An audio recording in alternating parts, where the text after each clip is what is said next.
السلام علیکم ورحمۃ اللہ وبرکاتہ نحمدہ ونصلی علی رسولہ الکریم اما بعد۔ امید کرتے ہیں آپ تمام سسٹرز خیر عافیت سے ہوں گی اور ایمان کی بہترین حالت میں ہوں گی۔ اللہ رب العزت سے دعا ہے آپ کی طرف ہر بڑھنا شر خیر میں بدل دے، آمین۔ پھر سسٹرز ہم لوگ سورہ ہود سٹارٹ کر چکے تھے، اس کا ابتدائیہ ہم پڑھ چکے تھے۔ آج کا لیسن مزید ٹرانسلیشن کا نہیں ہوگا اور تفسیر کا لیسن سورہ مبارکہ سے سٹارٹ کریں گے۔ ربی اشرح لی صدری ویسر لی امری واحلل عقدۃ من لسانی یفقہوا قولی اللہم بارک لنا فی اوقاتنا اللہم فقہنا فی الدین اللہم انی اسألک الہدی والتقی والعفاف والغنی اللہم الہمنی رشدی واعذنی من شر نفسی اعوذ باللہ من الشیطان الرجیم بسم اللہ الرحمن الرحیم الف لام را کتاب احکمت آیاتہ ثم فصلت من لدن حکیم خبیر۔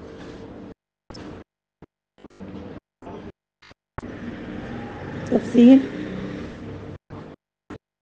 جیسا کہ ہم پڑھ چکے ہیں، سورہ ہود مکی سورہ مبارکہ ہے۔ اس میں 10 رکوع اور آیہ مبارکہ کی تعداد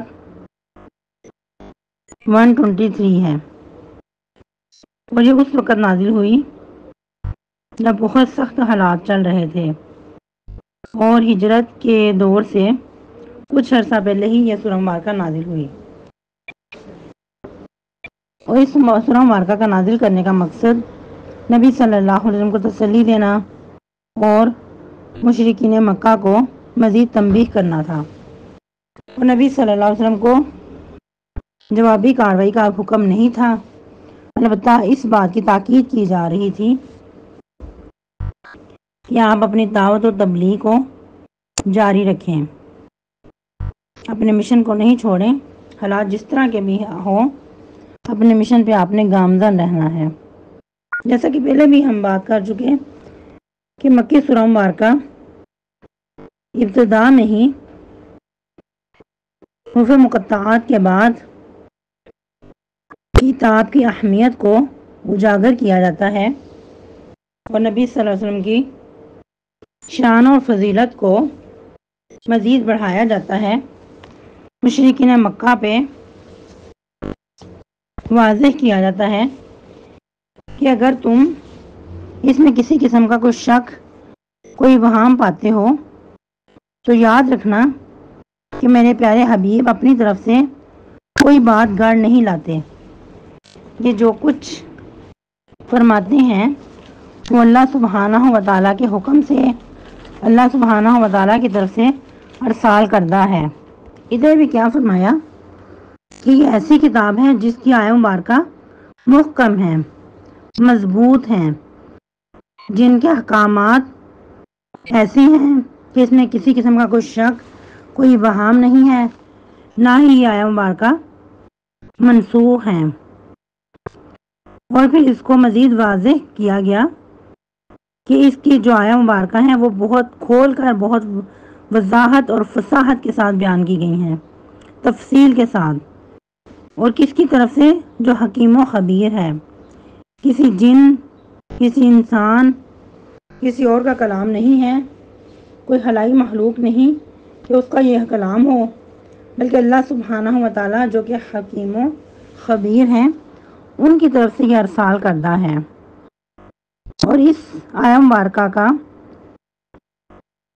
اس جو قرآن مجید فرقان حمید کا پیغام ہے وہ یہ ہے، اللہ تعبدوا الا اللہ۔ سب سے پہلا پیغام یہ کہ تم اللہ کے سوا کسی کی عبادت نہ کرو، جو کہ ہر نبی، ہر پیغمبر، رسول یہی پیغام لے کر آئے۔ تمام انبیاء کا یہی مشن تھا، یہی پیغام تھا۔ البتہ شریعتیں جو تھیں وہ پھر مختلف تھیں، یعنی کہ باقی جو احکامات تھے، باقی جو قوانین تھے وہ مختلف تھے، ہر دور اور وقت کے حالات اور ضرورت کے تحت مختلف رہے، لیکن جو توحید کا پیغام ہے وہ سب کا ایک ہی رہا۔ مزید کیا فرمایا؟ اِنَّنِی لَکُم مِّنْہُ نَذِیرٌ وَبَشِیرٌ، اے نبی آپ فرما دیجئے بے شک میں تمہارے لیے اس کی طرف سے کھلم کھلا ڈرانے والا ہوں اور خوشخبری دینے والا ہوں، یعنی کہ انذار بھی کرنے والا ہوں اور خوشخبریاں بھی دینے والا ہوں۔ انذار میں آگاہی بھی ہے اور ڈراوے بھی ہیں۔ ڈراوے کس چیز کے؟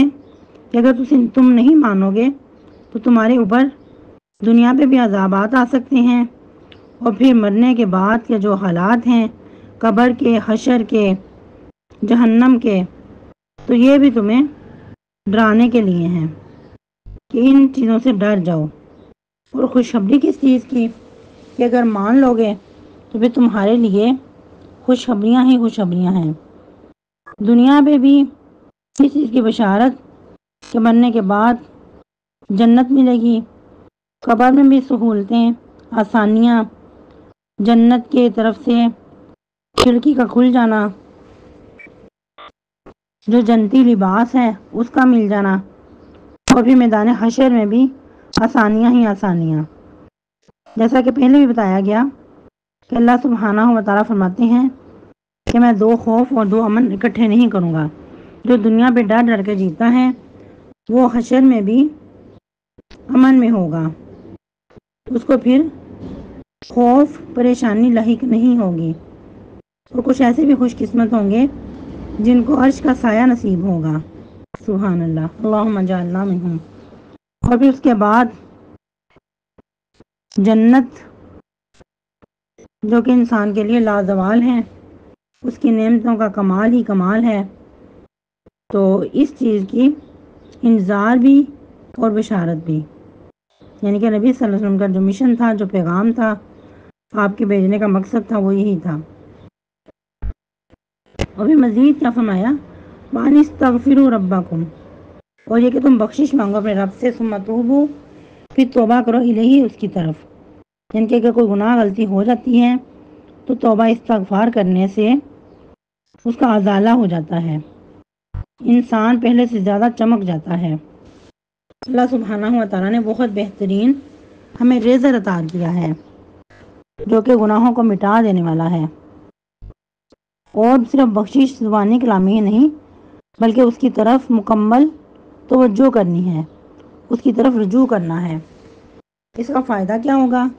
یمتعکم متاعا حسنا، وہ تمہیں فائدہ دے گا، فائدہ بہت اچھا، یعنی کہ دنیا پہ جو جینے کا وقت ہے اس میں تمہیں بہت سہولتیں دی جائیں گی، تمہارے لیے آسانیاں ہوں گی، تمہیں جینے کا مزہ آ جائے گا۔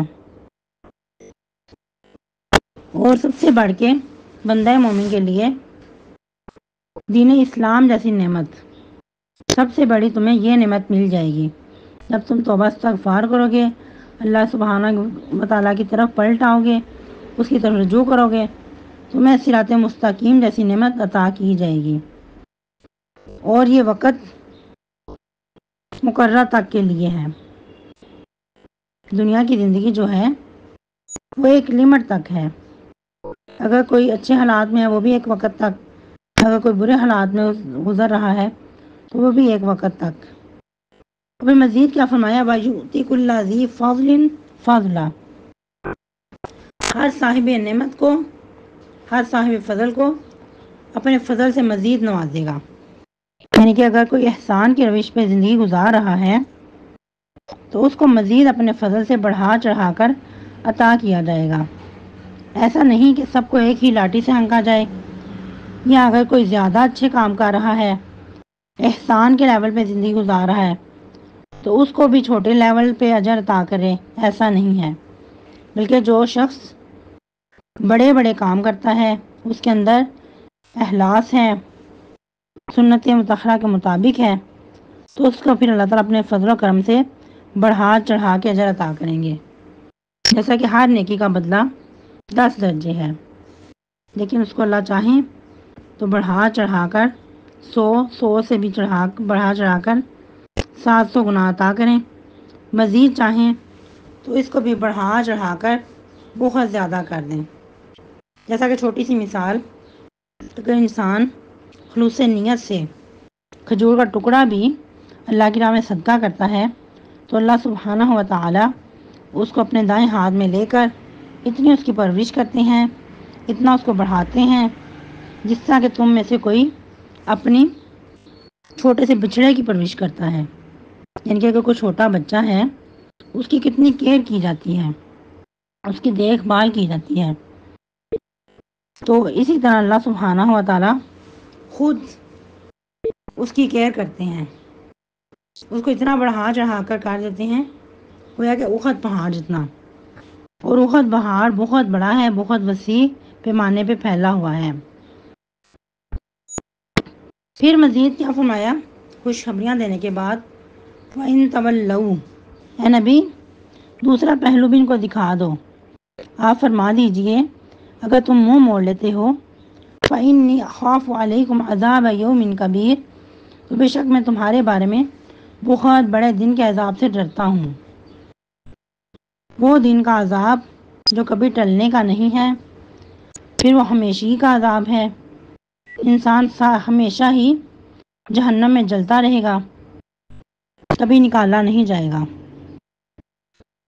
یا پھر اس بڑے دن کے عذاب سے تمہارے بارے میں ڈرتا ہوں جس طرح پہلی قوموں پہ عذابات آئے تھے.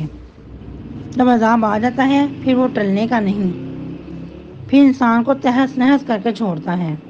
پھر مزید آگاہی دی جا رہی ہے اِلَى اللَّهِ مَرْجِعُكُمْ، کہ تم سب کو اللہ کی طرف لوٹ کر جانا ہے. دنیا پہ تم نے بیٹھے نہیں رہنا. جو بھی انسان دنیا پہ آتا ہے ایک وقت تک کے لیے، پھر سب کو اللہ کی طرف لوٹ کر جانا ہے اپنا وقت پورا کر کے. وَهُوَ عَلَى كُلِّ شَيْءٍ قَدِيرٌ، تو یاد رکھنا کہ اللہ تعالیٰ ہر چیز پر قدرت رکھنے والا ہے.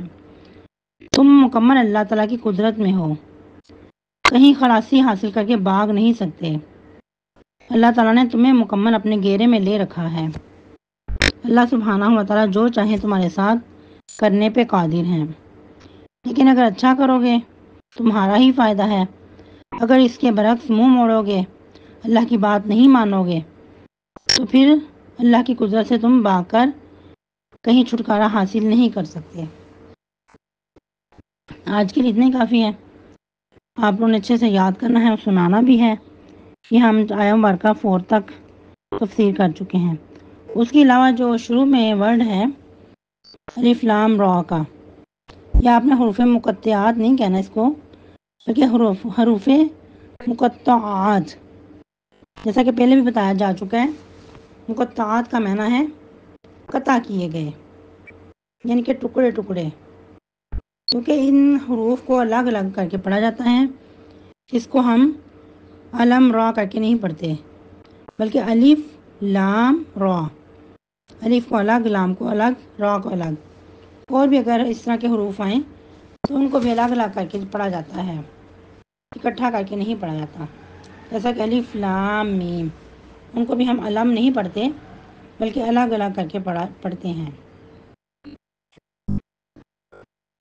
اس کے بارے میں بھی بہت ساری رائے ملتی ہیں، لیکن کوئی بھی اتھینٹک حدیث سے ثابت نہیں. ہر انسان کی، مفسرین کی اپنی اپنی رائے ہیں. کچھ نے اس کے بارے میں کہا کہ جب قرآن کو ماننے کو تیار نہیں تھے تو اللہ سبحانہ و تعالیٰ نے چیلنج کے طور پہ یہ حروف مقطعات نازل کیے کہ ٹھیک ہے اگر تم نہیں مانتے تو پھر ان کا ترجمہ ہی کر کے بتاؤ، ان کے بارے میں بتاؤ کہ ان کا معنی مفہوم کیا ہے. لیکن یہ قرآن مجید معجزہ ہے، عاجز کر دینے والی کتاب ہے، تو کوئی بھی اس کے بارے میں اتھینٹک نہیں بتا سکا. اس لیے ہم اپنے ناقص علم کے مطابق اس علم کو اللہ سبحانہ و تعالیٰ کے سپرد کرتے ہیں اور اپنے گناہوں کی معافی مانگتے ہیں. تو ہمارا ہوم ورک بھی ہوگا کہ کثرت سے استغفار کرنی ہے. اللہ سبحانہ و تعالیٰ ہم سب کا حامی ناصر ہو. کل فرائیڈے ہے، فرائیڈے کی سنتوں کا خیال رکھیے گا، اسپیشلی سورۃ الکہف، مسواک درود شریف کی کثرت اور صدقہ خیرات۔ سبحانک اللہم ربنا و بحمدک نشہد ان لا الہ الا انت نستغفرک و نتوب الیک۔ السلام علیکم ورحمۃ اللہ وبرکاتہ۔ اور نمازوں کی اور صبح شام کے اذکار کی پابندی۔